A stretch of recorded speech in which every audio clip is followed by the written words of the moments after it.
Winter has come, literally, or it won't. We'll get to that later. All right. So dumb jokes aside, that'll probably get us demonetized.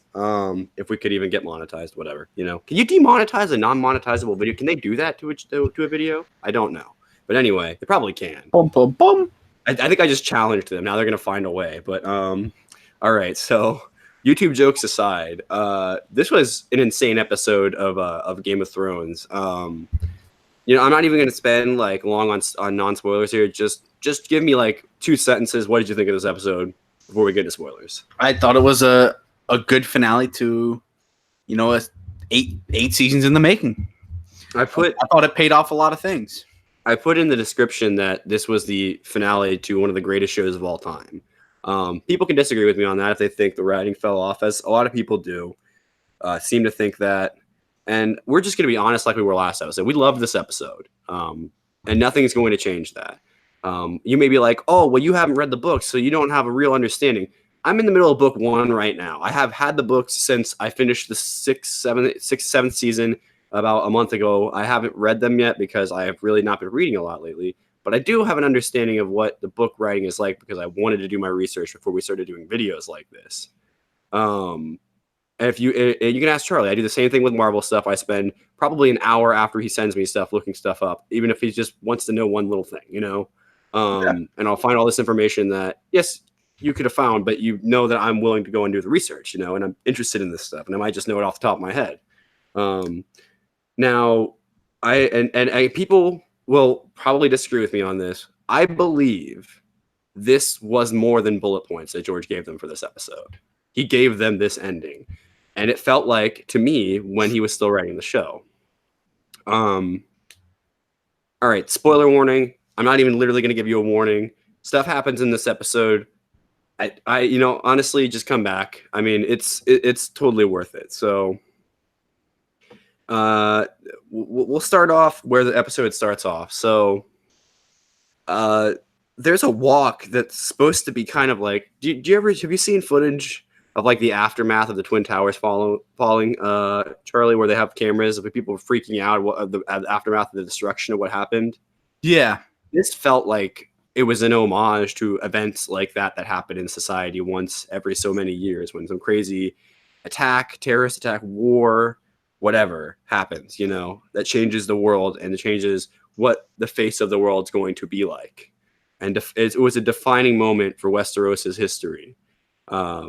Because you have Tyrion, you have Jon, and you have, I believe it was Sir Davos, walking through the Onion Knight. Great guy. He deserved to make it to the end of the series, by the way. And basically, you're 3 good morally characters walking down the streets of the destruction they just signed off on, essentially. Yeah, honestly. So yeah, go ahead. No, I was about to ask you what you thought about that. No, yeah, because they couldn't believe what they're seeing, and you can really tell. I mean, that guy that walks by him, that's just like a burned turd. It's like, holy. Yeah, and there's that guy. I don't know if he was like supposed to be like essentially vaporized, and it was just, you couldn't really tell who was like burnt and who was just like ash that was held together. Yeah. But that guy that was like kind of like down like this, and I don't know. I think he was still alive. You couldn't see him crying, but like I'm assuming he was. Freaking out because he's like the only person he's the only Lannister soldier that's probably not going to get killed, or whatever, unless he just waits to be rounded up, which he may well do after that. I would not be shocked if we ever see any of these characters show up in anything again if they have PTSD from this. I mean, this is what George R. R. Martin was trying to show us about war, that it's horrendous, and that if that's how if you conquer like Daenerys does and did throughout the entire series, that is exactly, I mean, we'll get to it, but there's a great scene where they kind of explain how this isn't new. This is exactly what she's always done. And we'll get to that later. But so they're walking through these streets and it's brutal. And I did not know necessarily where it was going to, like, where they were going to be going with this. I didn't know if they were going straight to Daenerys or if there was going to be some other lords or people that just happened to be around that were going to say something to Jon Snow or something like that. Like, like I thought maybe we'd get something where people were just like begging him that weren't high ranking people to do something, and that was going to lead to some stuff later. But but that didn't happen. We ended up. I'm sorry about the noise. My cat's being ridiculous right now. We had John confronting Grey Worm and trying to make Grey Worm see reason. John, you watched this man murder innocent people that had surrendered. You should have known better. But John's a good man and couldn't handle the idea that Grey Worm had gone fully bad because he knew where he came from. It's not surprising because Grey Worm is an outsider no matter what he does in this country. Even if he were to win the wars for Daenerys, he's still an outsider. So I thought for sure that we were going to get this fight. This was something I thought 1v1 between John and Grey Worm would have been awesome. But we didn't get that. The show doesn't always give you every fan service fight you want, and that's fair enough. But when everyone drew their swords and pikes, I thought for sure we were going to see some kind of fight. So, Charlie, what did you think of this scene and what it was going to kind of foreshadow for how the rest of the relationship between John and Grey Worm was going to work? Yeah, I think you really start seeing John be upset here for the first time. Like, you really see it. Like, obviously, the last episode you did, but you just see it even more here. He just can't believe, and he puts his hand on Grey Worm, and you're like, uh-oh, here we go. But yeah, then Grey Worm proceeds to kill them all anyways. And yeah, he splits all of the land personally, it looked like. So he was angry. And granted, John himself, in the scene I keep referencing, tries to justify it later by, well, he just watched what he wanted to be his wife get decapitated. And yeah, I mean, but like I was saying, it's a multitude of things that makes Grey Worm's position make sense to the viewer. You've watched him go from being a slave soldier who didn't want to break the training that he had even when he was in Dany's service. I mean, for years in Marine, he was still basically the stoic career soldier and had nothing to do. I didn't care what happened, freeing people or not. He just wanted to fight. He wanted revenge on the Masters. Honestly, yeah. And to him, Westeros is a country of masters. People that will always look down on him because, let's be real, because there's only been 2 black characters in this whole show. They came from the other part of the world, and they were essentially, I mean, it was kind of, Daenerys got what she should have deserved because she was this sort of white savior sort of thing, People can say that this isn't that political. George R.R. Martin will say the same thing. I don't care what anybody that's an author says. That's the thing that's beautiful about an author's work. You can interpret it whatever way you like. And there are these parallels with the real world. I mean, yeah, I think Martin has even admitted, like, he doesn't purposefully do this, but it's inevitable because the only worlds we have to base a world off of is our own. I wrote a fantasy story. Everyone has a name in it, even the characters that I've designated as gods, because I trivialize everything so that it's not just a fantasy world. The cat's being annoying again. Stop. All right. All right. So anyway, annoying cats aside, that led to another scene where we had Tyrion kind of going through the Red Keep. He kind of separates from the group here and says, I'll see you guys later.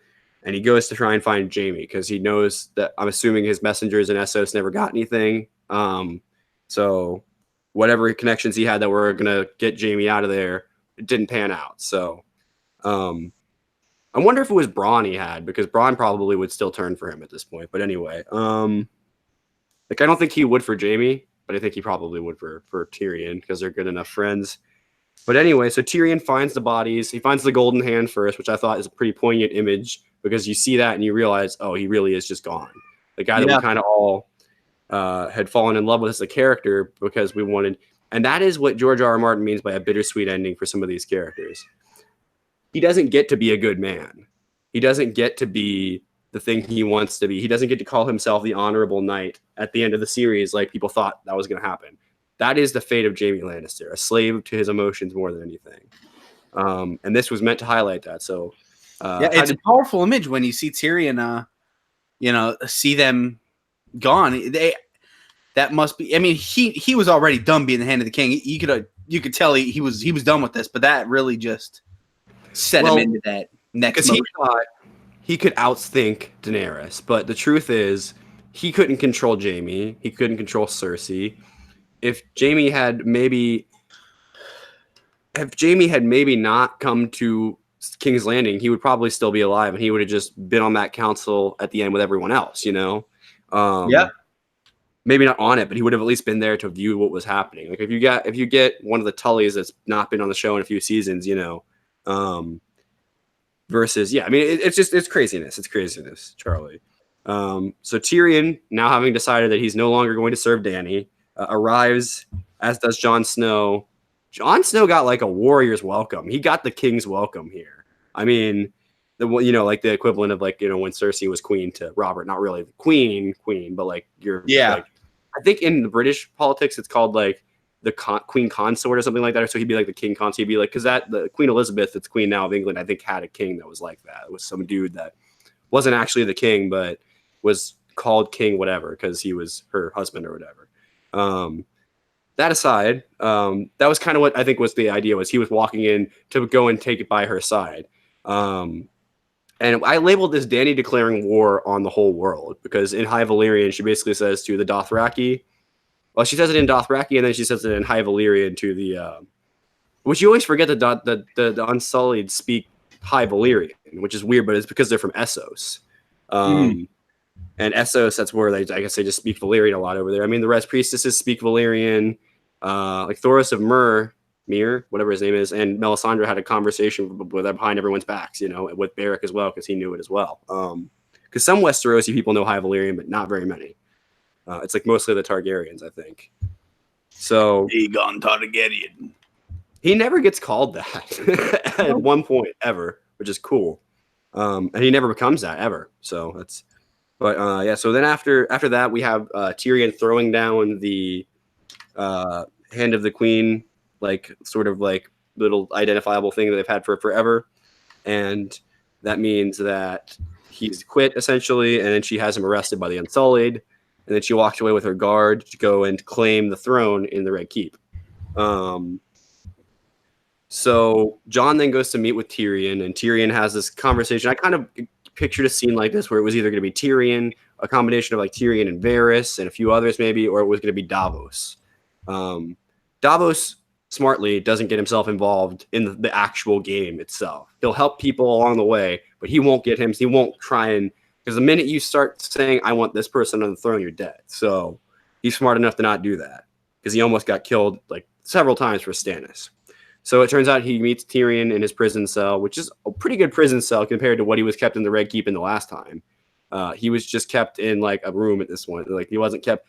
I'm assuming the black cells didn't collapse. Like I'm assuming you could still throw someone in actually the prison. So because he's so high ranking, he gets that specialty, or they just didn't want to go back to wherever they had to film that. And Jon finally, kind of in the last moments before he's about to walk out, decides what he's going to do. So at this point, Charlie, were you 100% certain what was going to happen with Jon?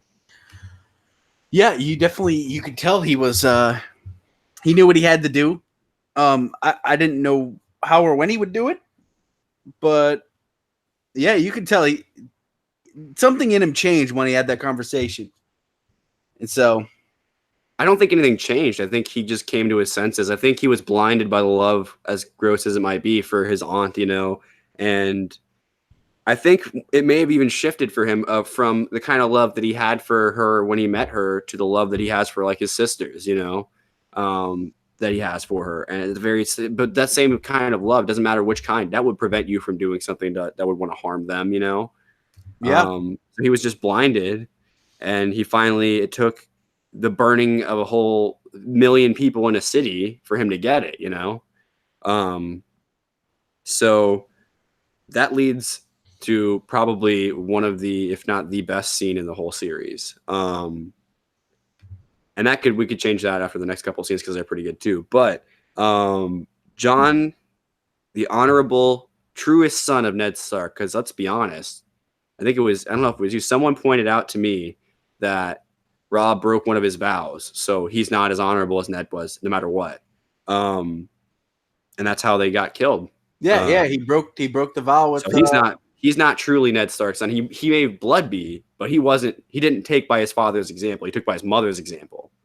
Fair enough, because she was pretty smart too, but she got herself killed. So, but then Jon has to do one of the most dishonorable and yet necessary things in the whole series, which was he fakes as if he's going to be with Daenerys.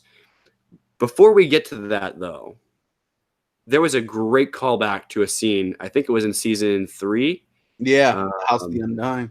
where Daenerys sees her vision, because even though she's about to kill all of the warlocks, they still want to have their part to play in what she's going to do. So they show her a vision or whatever. Not like she has a choice. She's just trying to find her dragons, but they make her go and see what her future is going to be.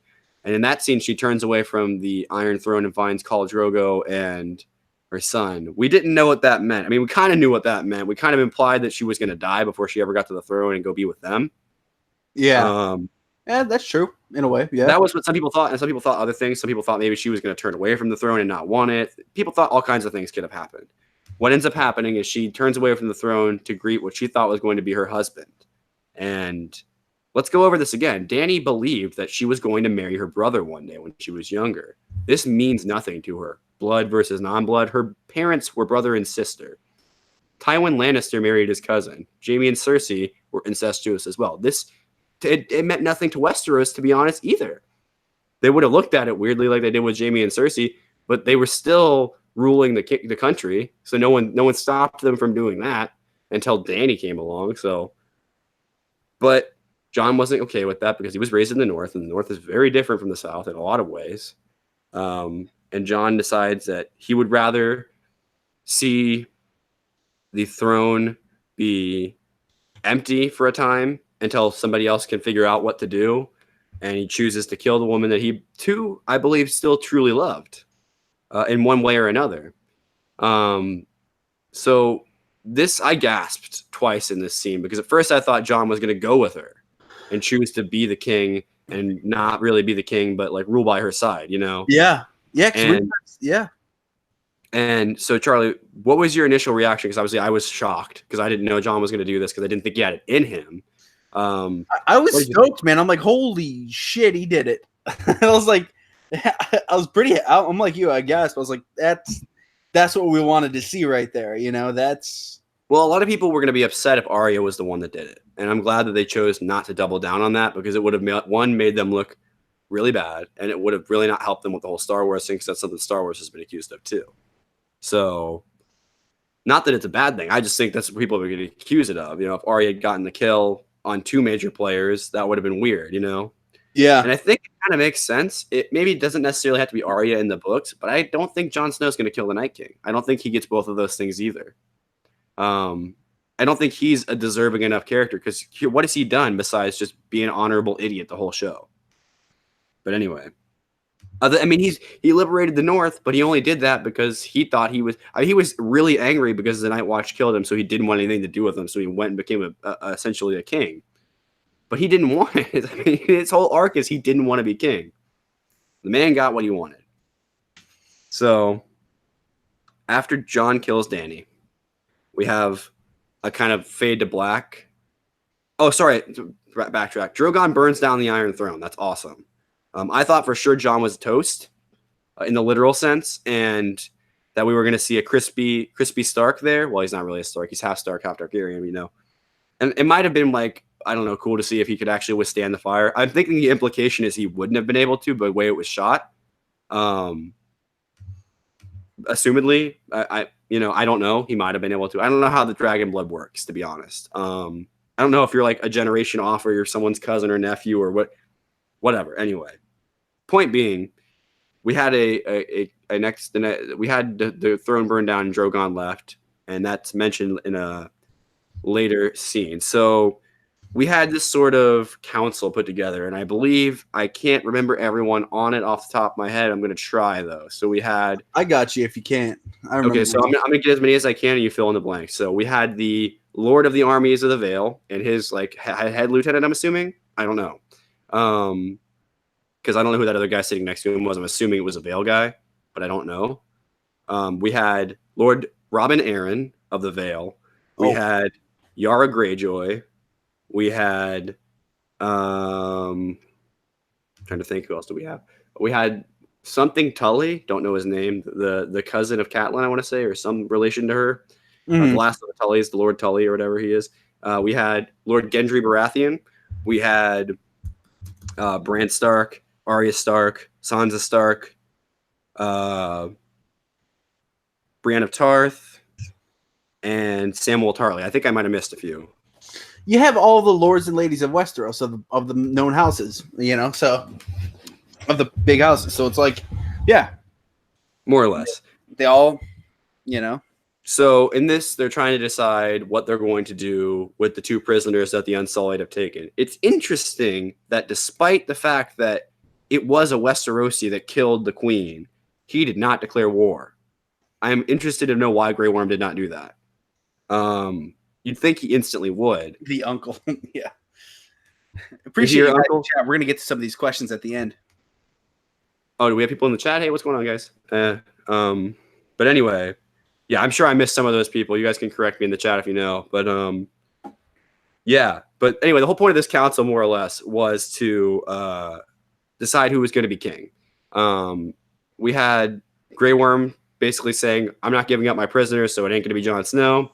And they're like, well, crap, who's it going to be? We're going to have to vote on one then. That's Tyrion's idea. Sam, excuse me, I don't mean to be coughing so much. I'm a little sick right now, guys. The funniest thing in this whole scene was we had one Samwell Tarly deciding he was going to put up the idea of democracy without testing this with anybody yet. Like, he didn't talk to anybody about this. He probably didn't even talk to Gilly about this. He just was like, hey guys, I have an idea. What if we did democracy? And all the lords of Westeros are like, you're asking us to give up our seats of power? Nah, dog. So that didn't happen. But we got something that was kind of Tyrion kind of taking that idea and saying, okay, we can do this a better way. Let's just vote. Let's take all these lords. We're going to make them essentially representatives for their people, which is what the lords do anyway in the show. They go and they beg the king to do something for the Reach or for this or for that. So we had the decision made by the whole council because no one could come up with a good idea. So I'm going to look up this character's name because I don't actually know. The Tully guy tries to make himself king, which is really funny. And I knew it wasn't going to happen. I was like, that would be interesting. That is somebody that's not been king. I don't think there's been a Tully king, although who knows? Probably way back in like prehistory, there might have been in that land because there's 7 kingdoms, so they would have had to have been ruled by somebody.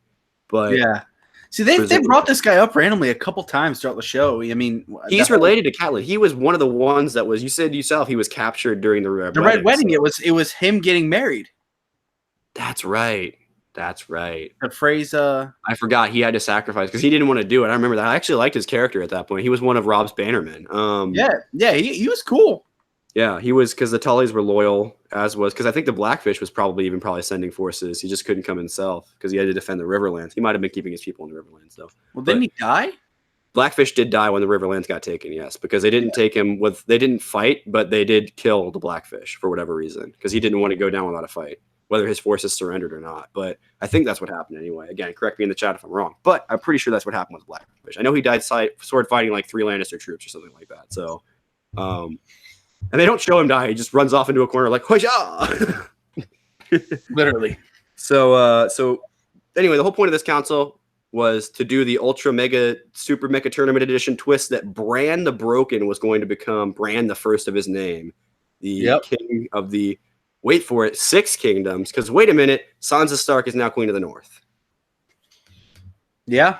So I kind of wanted her to become queen. I figured that Jon, no matter what happened with everybody, wouldn't want to be king of anything. I didn't know if that meant he was going to have to not be king of Westeros anyway, because there's no one else to do it.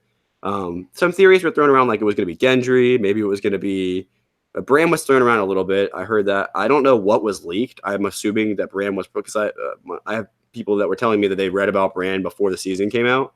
I'm sure it's been a theory at times, but I don't know. I didn't give any credence to it because I thought that just doesn't make any sense. Why would he be the perfect king? But that doesn't really I don't think matter because we can't change it now that it's been made. You could sign that petition, I guess, and get nothing out of it, but I mean not that I mean you can get the satisfaction that you could have gotten it done if you had the money, I guess. But yeah, but anyway, that aside, this led to everyone kind of going their separate ways. There was a lot of awesome moments in this last little bit. But before we get to that, Charlie, what did you think of Bran being chosen as king? I personally think it makes sense. Your first episode of this entire show it ends with him getting crippled. and then you just, I don't know, you see his First chapter of the development first so book, much. we're in.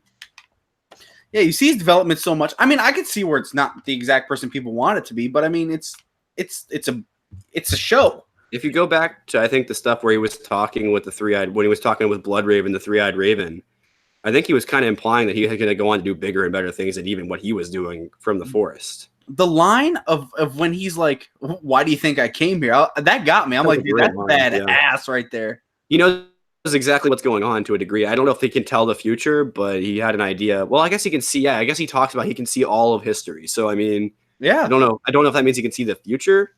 I mean, he's the memories, so I don't know how that works. But either way, maybe Bloodraven just told him, but who knows? Veracity said, "I was hoping for Sansa to be queen, but she is Queen of the North." So I mean, they kind of got that. Yeah, you can say that she became queen. She just didn't become queen of the kingdom you necessarily wanted. But let's be real. If she's going to be queen anywhere, she deserves to be queen of the North. Yeah, and they got their, succession. The Battle of the Bastards would have been lost without her. Yeah. Granted, Littlefinger manipulated that into happening, but I mean, truthfully, if Littlefinger hadn't come along, the North would probably still be subjugated by the Boltons. So I still wonder why he did that. Do you think he actually did do that because we know he's not coming back now? Do you think he did that because he actually did love Sansa? Yeah, I think a part of him thought that would get him in her pants. To be honest, so it might have worked if he hadn't been betraying everybody like right before, Actually, it kind of looked like she was going toward Tyrion back toward Tyrion at that time, though. Who knows? But like in terms of her mindset, like trying to be as smart as him, like she was disappointed when he came to the North. I think she wanted to marry Tyrion. And I think she was gonna. She never unmarried him, so she wanted to just consummate it, I guess. Yeah. So Bran's little his King's kind of crew at the end there. So they called him the King's Guard. The King's Guard, yeah. So we got Tyrion. Oh, are you talking about? You're talking about that's the small council is what they call it. Small council. So you got Tyrion being the hand of the king. Yes. Bronn with the Master of the Coin. I mean, dude, I would love to watch this. Like, this is a mini series we need. You got Brienne, and then you got Sir Davos. Brienne has got a position. She's got the Lord Commander of the. I thought that's what you were bringing up. She's got the position of Lord Commander of the Kingsguard. So she's now the head, and also Podrick freaking Pang is a member of the Kingsguard and a knight. Yep, that's awesome. And you get Samwell Tarly being the Maester. So it's like like the Maester. I think it's Grand Maester. I can't remember that's such a nice little crew, man. And I thought. I don't know, like you said, it would be cool to see this. It looked like he had Archmaester's robes on as well. So and you were already seeing the head of the Citadel. The bickering with Bronn wanting. Yeah, I know. We need to rebuild the Bronn. Davos and Bronn. Can that be a buddy cop show? Davos and Bronn, please. All right. No, but yeah, I mean, an odd couple type thing. Yeah. So I mean, we have Bran as king. We have Jon Snow, who. We didn't really talk about that in that scene. So in that scene, we didn't see it being decided, but what happens right after we cut away from it is Jon Snow it's decided that because if the Unsullied killed him, it would cause a war. And if the North did the same if the North didn't kill him, it would also cause a war. So they said exile. That is beautiful effing writing right there. That is taking something that has been lofted out there as a desirable goal for many of the traders that have ever been in Westeros, and only maybe one person has ever actually gotten to do, which is the guy that, the guy that Jon ends up beheading, the guy that's like the second in command of the lake because he was a lord on the council. I think he's the guy that replaces Barristan as the head of the Kingsguard when he leaves. Like I can't remember his name. If anyone knows that guy's name, I understand they had to have a time jump to make it where people could be there, but I still wish they didn't have one. Because I want to see people's first reactions of knowing that Daenerys was killed. But I understand you had to have a time jump to make sense why everyone's there. So I get that. I also imagine it probably took them a while to get them to agree to have Tyrion there because he was a prisoner. So yeah. And that was think about it. Those are the only two bargaining chips you have if you're Grey Worm is Jon Snow and Tyrion's lives. It's the only thing that keeps you in any form of power. There's a couple moments during season 8 where I wish we could have seen the reactions. When the Starks find out, Sansa and Arya, that he is Aegon Targaryen. Yeah, we didn't get to see that. We didn't get to see that. We didn't get to see them when they found out Daenerys was killed. Nope. And I kind of wish we would have seen that, but I don't know. Maybe I don't know. I don't know why we didn't, other than the fact that they Time. needed to have a time jump. Yeah, it was time. They needed to have. They're trying to balance the complaints of people teleporting in the last couple seasons. Yeah, literally. Because if they didn't have a jump there, people would have been upset. Yeah, they'd be like, "Oh my gosh, how did they get there? Were they already traveling?" So yeah, I get the jump. I totally get it. Just didn't care for it. What happened was Bran took control of two giants. No, that line about Bran saying he'll find the dragon himself, dude. Bran's gonna have a dragon, and that's awesome. See, I kind of talked about it last episode. I've always really liked Brandon Stark for some reason. I don't know why, but I've always really liked him. And the fact that when we were talking, like, I hope he has something to do with the next episode. I didn't think he'd be king. My gut was saying it'd either be Jon or Gendry. That was what my gut was saying. And chances are, if there's ever anything that takes place after A Song of Ice and Fire, he will be mentioned in some way. Even if he's not king at the time and he's dead, like there'll be mention of what he did and how they changed the system to be an elected system versus I'm going to be king because I took the throne with blood. What I think is interesting is because there's still Lords of Westeros, that could still fall apart. That's not permanent because they didn't make it about the people. That would have been something they would have had to safeguard, presumably. That glow up of Robin. Yeah, the kid hasn't been in the season at all, and he just looks way. Do what? What's their house name? It was Catelyn's original house. So that was House Aaron. So House Aaron is the house of her sister married into. Lord Jon Aaron was, first of all, I believe who Jon was named after. Second of all, he was the one that was killed by Littlefinger, I think. I just typed in Robin Aaron, and there's an article by Vulture that says Milk Boy got hot. That is awesome. Look at that. Yeah. I wonder how awkward of a scene that was to film, because it had to be a fake boob, right? Presumably. Otherwise, you couldn't do that with a kid, right? He was not sucking on a real tit. I do not believe it. Was probably just like a fake, like little thing, like here, suck on this thing, and then she was like not actually there. I don't know. Or like they make. Although I don't know, makeup techniques could have gotten better. Who knows? But anyway, Veracity says they could have shown the reactions to the death and then done a time jump. I agree. I would have liked to see that. That would have made sense. But I would have liked to see the first person roll up. But I guess I don't know. I'm thinking they really wanted you to embrace the dragon. That the dragon grabbing her, and they wanted. Then again, no one saw her dead. That's true. They wanted that. Well, Jon still probably admitted it. I'm assuming. Yeah, Jon being the honorable. Jon still let himself get captured. Let's be real. He didn't. He blamed himself. He wanted to be captured. He wanted Grey Worm to kill him, probably. I was expecting him to turn around and be like, "I'm Aegon Targaryen. I'm the king." That would have been a way mega twist. That would have also kind of been a message about medieval society. But at the same time, I like that Jon Snow is the only good person, truthfully, in this whole show. And every other good person. Think about it. Every other good person, Sir Davos, Tyrion, Varys, has all supported a bad person except for Jon. He's only ever supported good people. And then, hey man, we got what everyone really wants. Well, that's not true. He supported Daenerys as well, so no one's good. Hey man, Jon went back and pet Ghost. Everything's been renewed. Right, everything is So everyone that's complaining about this friggin' season, could shut up now. He pet Ghost because that's the only thing we needed for this season to be good. Don't at me. Tell me I'm wrong. All right. You bet the good boy around there. The good boy. No, but I did pop for the ghost, him getting a good old pat on the head that he deserved. The dog's ear got cut off by a zombie, for Christ's sake, a White Walker, a white. They totally set it up to where Arya could get her own show, and you don't have that needs to be a show. West of Westeros, that sounds like a really bad sitcom, but I mean, they some do it to where they don't have to show anyone else, and it would make sense.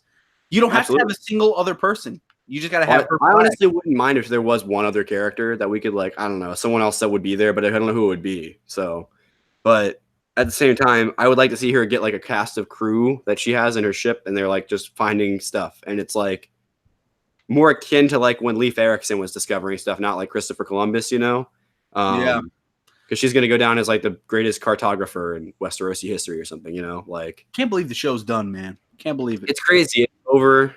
So Jon Snow ended up at the Night's Watch. I'm trying to figure out if we talked about where everyone ended up. We had Sansa ending up as Queen of the North. All right. I love how they had everyone yelling that. Yes. I love that. Every time. It has to happen every time. King of the North. Queen of the North. And then we had obviously Gendry is still as Lord. I'm assuming Samwell was also a Lord, but then gave that up to become seat on the council or whatever. Or he probably didn't give it up. He just isn't sitting on his seat right now like Ned wasn't. Because Ned was still Ned Stark, Lord of Winterfell, I believe at the time. So, but anyway, we had the Unsullied going to Noth. It's spelled Noth, but everyone has a Britishy accent, so it sounds like Narth. But anyway, he went to Noth, and so I guess no hard feelings, even though he lost both his prisoners. Whatever. Tyrion ended up as hand as a king. We had Brienne taking on the Lord Commander's position of the Kingsguard. Bronn, Davos. Davos deserved a position at the end of all this. What a great character. What a great performance by Sir Liam Cunningham. I don't know what Sir Liam means, but Liam Cunningham. I don't know if he should be Sir Liam Cunningham. Let's start a petition for that. Let's get a good thing going. All right. So you said there were some questions in the chat though, so let's get to those. Yeah, just little stuff throughout the episode we were talking. Let's see. Rossi was talking about how Bronn didn't want to be king either, which is true. He did say that. Like Bran, he didn't care. Bran. It's okay. It's okay. If other people do it, you're not the only one. I'm just gonna start saying Brandon. Brandon Stark didn't want anything. He didn't want to be Lord of Winterfell. He didn't want anything. He even says, I think, to Jaime, I don't want anymore. I just am. And that might make him better to rule because he's not going to be biased about things. He's going to look into the future, presumably, or look into the past and be like, well, we shouldn't do that because that didn't work. And he'll just go as he figures it out, It feels like seasons 1 through 8 have really been developing him and finding this new crazy thing. Like he's all the memory that they have. Also the only character in the show besides Jojen that can and Bloodraven and the Night King that can warg. So actually I don't know if what the Night King does is technically warging. It's some kind of ice magic but from the Children of the Forest. But I don't know. But anyway, that is one thing we definitely needed explanations on that we did not get. That we can all agree that should have had more explanation at the end of it. I understand that the implication is there that you had to kill him in front of a weirwood tree by stabbing him in the same place they stabbed him with dragonglass, this time with steel treated with dragonglass. Or maybe some other special steel with dragonglass. I still have a theory that maybe Cat's Paw is actually a piece of Lightbringer, because in the stories, I believe Lightbringer was just a shard when it actually became a weapon. So it kind of would look probably like that. And it's also for old Valyria, as all Valyrian steel is. So, and the Dragon Lords were trying to do something. And that's why the doom of Valyria happened. This is all just theories that I've been thinking about. I just think there's too much connection there for that to not mean something. Yeah. When it's Cat's Paw, it may not be Arya that's holding Cat's Paw when in the books, And the thing is, we could never have known, and it could have just been Jack and Hagar this whole time. Lol, JK. Just kidding, it's not. But imagine if it was. No. The scene of when Dany first walks in and you see the throne covered in the ash, but it takes you back to the House of the Undead with when you think it's snow, but it's really ash and it's all burned to the ground. I was so glad when they did that, man. That was something that we have been talking about, and we've been hoping that, it's just cool to see. And Bran was gone for an entire season. He is not in, I want to say, season 5 in a single episode. There's one of the seasons he's not in an episode, and it's while he's Beyond the Wall, which I think it really lets you know how long he was gone.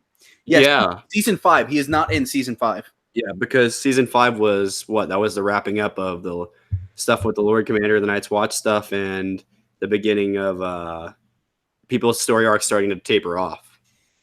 Yep, it's finally in the Game of Thrones wiki. King Brandon Stark the First. Yeah. First of his name, King of the Andals and the First Men. So yeah, I think it makes sense. I